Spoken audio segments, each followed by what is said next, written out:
السلام عليكم everyone. I hope that you're faring well. النهارده هنجاوب سؤال مهم جدا وبتسأله كتير جدا، انهي احسن ال EST ولا ال ACT؟ الحقيقة انه مفيش اجابة واحدة صح للموضوع ده، فقررنا ان احنا نعمل فيديوهين صغيرين، فيديو نتكلم فيه عن مزايا وعيوب ال EST وامتى يكون احسن ليك، وفيديو تاني عن مزايا وعيوب ال ACT وامتى تختاره وامتى يكون هو احسن ليك. طيب احنا هنقسم الفيديو ل 3 parts.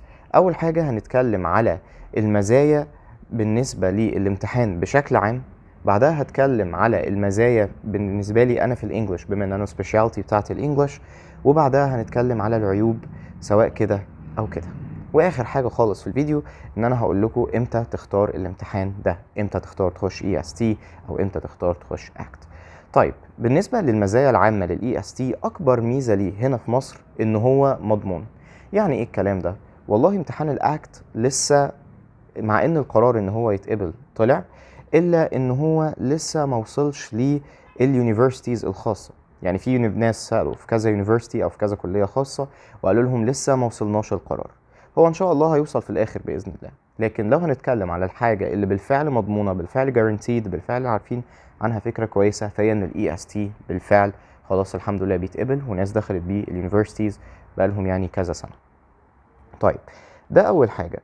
تاني حاجة ودي بوينت مهمة جدا جدا جدا، ان ال EST احسن في موضوع الدرجات. الكيرف بتاع ال EST بما ان هو امتحان مصري، فالكيرف بتاعه وحساب وتنسيق الدرجات بتاعه كله داخل مصر، فده بيخلي الناس تجيب درجات احسن بنفس المجهود. يعني لو انا جبت طالب عمل كمية مجهود معينة في الاكت وعمل نفس كمية المجهود دي في ال EST، بتاع ال EST هيجيب درجات اكتر. ليه؟ لان هو الكيرف بتاع الامتحان او التنسيق الداخلي بتاع الامتحان ليميتد للناس اللي في مصر. ويمكن دي حاجه الناس اللي دخلت الترايل اللي فاتت في الاي اس تي شافتها، ان هم دخلوا الامتحان ومع ان الناس قالت الماث كان صعب ورخم الا ان الدرجات طلعت حلوه، ودي حاجه كويسه. ده معناها انه الاي اس تي سهل فيه انك انت تجيب درجات. فالبوينت التانية بس عشان ما اطولش عليكم، ان هو انك تجيب درجات اسهل في الاي اس تي عن في الاكت. طيب دي كده بالنسبه للمزايا العامه. تعالوا بقى نتكلم على العيوب العامة، يعني عيوب في الامتحان. قد ما الاي اس تي مضمون وقد ما هو امتحان كويس لدخول يونيفرسيتيز في مصر، فقدام ده في عيب كبير جدا، ان الامتحان اصلا ما ينفعش تخش بيه يونيفرسيتيز بره مصر.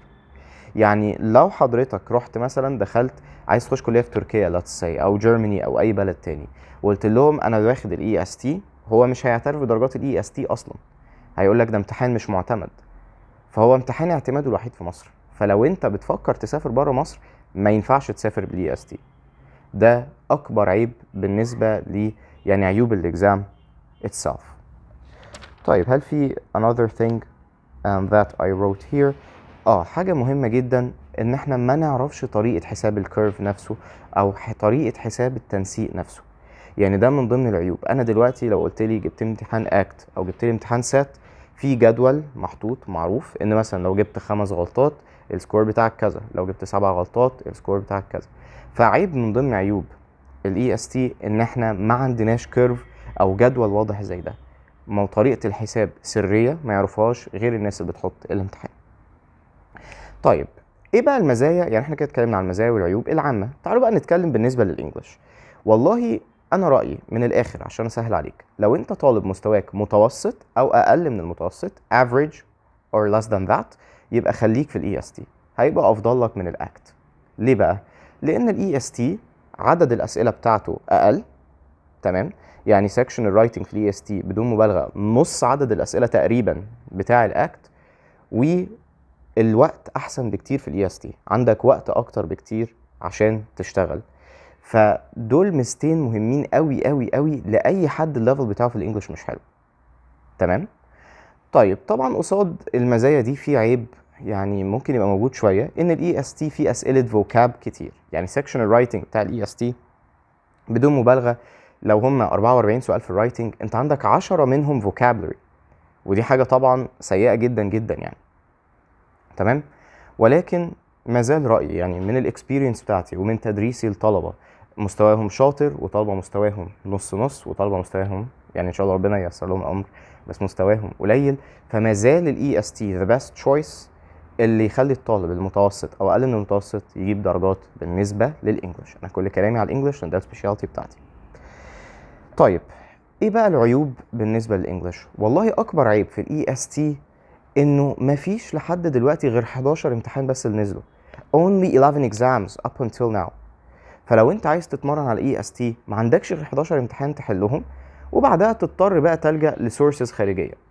يعني انا لو جبت لك الاكت، عندنا امتحانات من سنه 1990 تقريبا، من 1990 في اكزامز لحد دلوقتي، فممكن تتمرن فوق ال 50 امتحان بدون مبالغه. while on the other hand الاي اس تي ما عندناش غير هم 10 امتحانات ولا 11 امتحان، ولو حابب تزود براكتس هتضطر انك انت تزود براكتس من بره، تحل بقى خان اكاديمي او تحل امتحانات سات. طبعا يعني نفس نوعيه الاسئله بس مش نفس الصعوبه، وبرده مش نفس طريقه السؤال قوي. فالعيب الموجود في الاي اس تي الاساسي ان فعلا البراكتس والماتيريال الافيلبل فور براكتس قليل. طيب ده يمكن بصراحه اكبر عيب فيه. فالنصيحه بتاعتي هي كالاتي: لو حضرتك، او يعني عشان الخص لك، لو حضرتك طالب داخل كليه في مصر لازم تخش اي اس تي على الاقل مره واحده. لو حضرتك طالب مستواك في الانجليش متوسط او اقل من المتوسط خليك في الاي اس تي. طيب هنا بقى سؤال اخير: طب ثانيه واحده، انت بتقول متوسط او اقل، طب يعني لو انا مستواي في الانجليش حلو ليه ما تدخلش اي اس تي؟